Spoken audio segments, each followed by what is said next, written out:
What's up, guys? Welcome back to the Team Storm Circus live video. It's on the left side here. We have Spright going up against Dragon Link. We got a ban list, and all of a sudden it's like we're back in 2023 again. Spright is meta, Dragon Link is thriving, and yeah, it's obviously going to be very fun. We see Black Dragon and the White Clap Serpent both come back to 2 here on this list. Before we dive in too deep, don't forget to like, comment, subscribe. We are going to be seeing the Dragon Link deck going to be going in first here. We're going to start off with a copy of Lubelli and letting us search for the Magnamut. Now, I do want to mention that we did see the Drews from here go to 1. Lubellion did stay at 3, so not hurting the pure variant of the deck. Lubellion obviously being a very crazy card. We do just see them pass turn on this.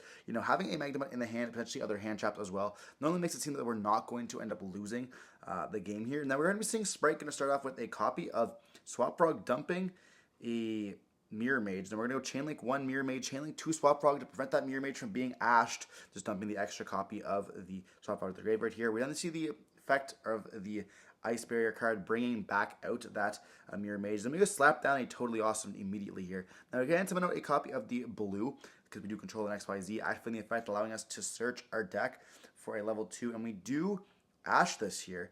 They are thinking, do I want to Totally Awesome this? But they just choose not to. I definitely agree with that. Definitely not going to be worth doing. We do go Battle Phase Attack with the Swap Frog as well, or they say Totally Awesome, as well as the blue. And just passing turn on this. We do see a Regain being activated, which is going to allow them to put back that Magnamut, or we're going to be seeing Magnamut returning to the field a lot in every single turn that we do end up getting. But we are going to try to banish that Lubellion here. We do negate this with Totally Awesome. Definitely makes sense.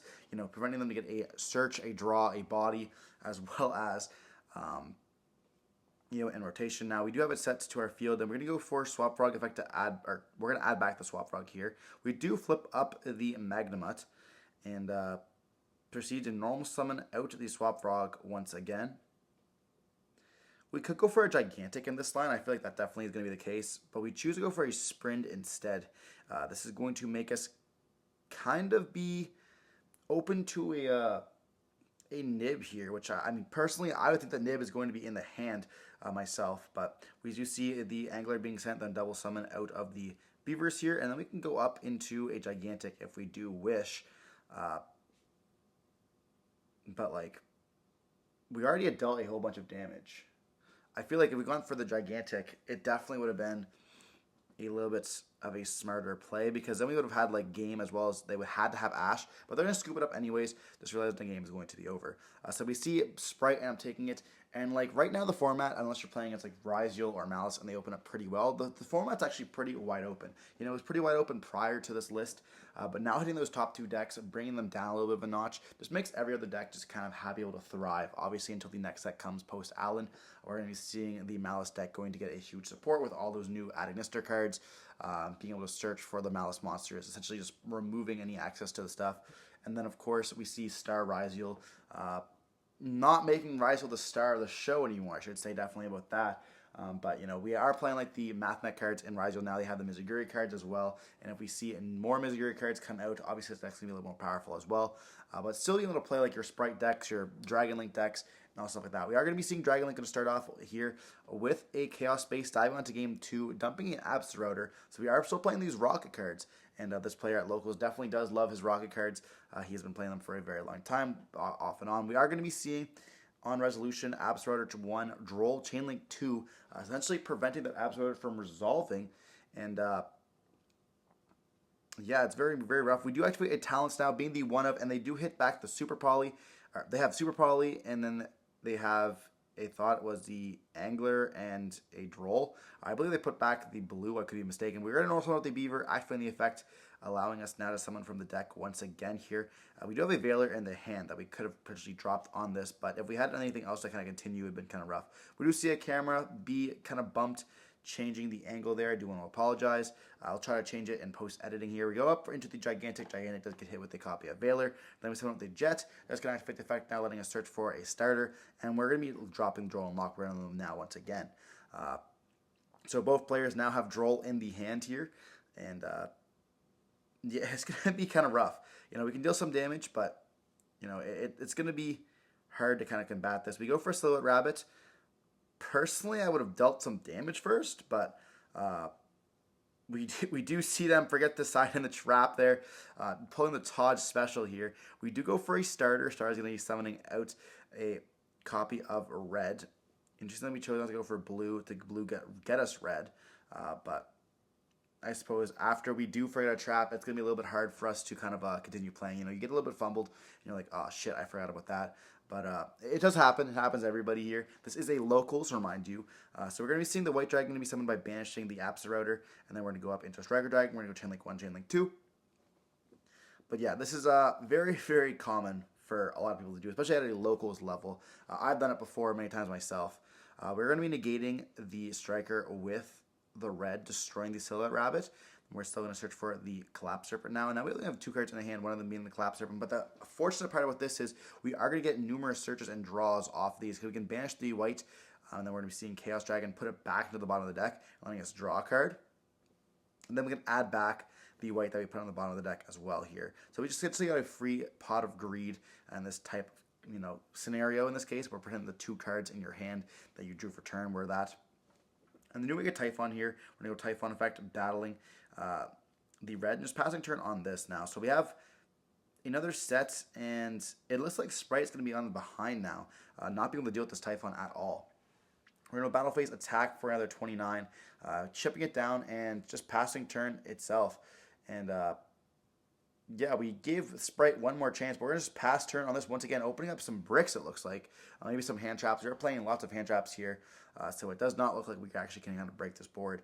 We do see a Droll, Ash Blossom, and potentially a Levy in the hand as well. It's been a while since I've seen that. Or it's a Rocket Tracer, it looks like, as well. We do notice on the Rocket Tracer here. It takes a second to read this card. This card only has 2 printings when in the maximum gold, as well as the super rare from the deck. And we do walk into a Super Poly here, discarding the Droll. I mean, we're not really searching, so it definitely makes sense.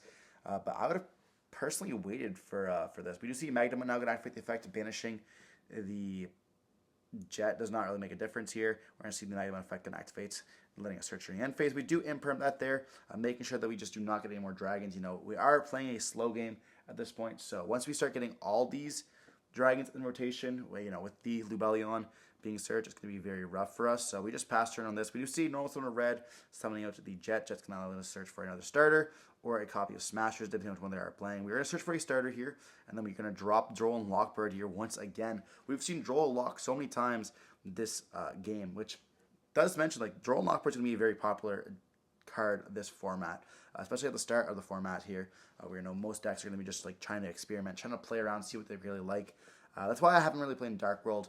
I'm horrified of the main deck Droll and Lockbird. I will play it at some point, you know, if Droll does get kind of like pushed back, but you know, right now we're not going to kind of fuck with it. We're going to do a battle phase attack with the Mosquito and then just pass turn going after the Zeus. We do go for the Lubellion now, which is going to be an insane top deck for us, letting us search for the copy of Druid's Armor, and this is going to essentially just get rid of that Zeus immediately here. Regardless if they send the Zeus to the graveyard or if they just summon it out, they're kind of just forced to let it just happen. We're going to see Zeus send off of the Druid's Worm here, and they are going to chain the Zeus there, and we do lose the back row, which is going to be a starter, so we just lose it immediately. Definitely not the greatest. I would have kept it in the hand so I could have Zeus at the right time. Now, I didn't know that we draw into a Lubellion. That's kind of the best draw that we could have happened, but you know, you just don't want to really end on that. We do see a pass, and then we do notice a Beaver, and that's going to activate the effect, allowing us to summon out from the deck. This is like turn 7, 8 now, and this is what I love about Yu-Gi-Oh! Is you have some of these fast games that are like 5 minutes long, and then you have some of these games like this, where, you know, you just pass with all these hand traps. And I mean, what hand traps could we potentially have in the hand? We see an Ash Blossom, but we would have just ashed the Beaver, right? So you see blue kind of resolve here, letting us search for a Jet, potentially having Nib in the hand. We're going to see the Jet summon itself out. Activate its effect, allowing us to search now for a... Okay, we see the card that doubles all the attack. I believe it's called Gamma Burst. I do forget. It is the Gamma Burst, yeah. Then we go battle phase here, and this will be game if we don't have a way to stop this. And it is only summon number 4. We're going to go battle phase, and we're going to activate the effect of Gamma Burst. And we do just lose here, and the top deck was Driver. They just like, yeah, I should have ashed the copy of Beaver, but we were hoping to go up into something else and then drop in the Nibiru there. Kind of rough there. We do see Spright ended up taking it 2-0 against Dragon Link. Not the outcome I was looking at, to be honest. I thought it was going to be very different. Dragons being absolutely crazy. We did see some misplays on both parts, especially, setting your Spright and then, of course, forgetting the fact that we have the trap in the deck. But still very, very crazy to see that Spright was able to actually end up 2-0ing here in this day and age. It's no Rizal deck, but it's still a very fun deck. And yeah, I hope you guys enjoy watching the video. Don't forget to like, comment, subscribe, more content like this. Stay safe. Peace.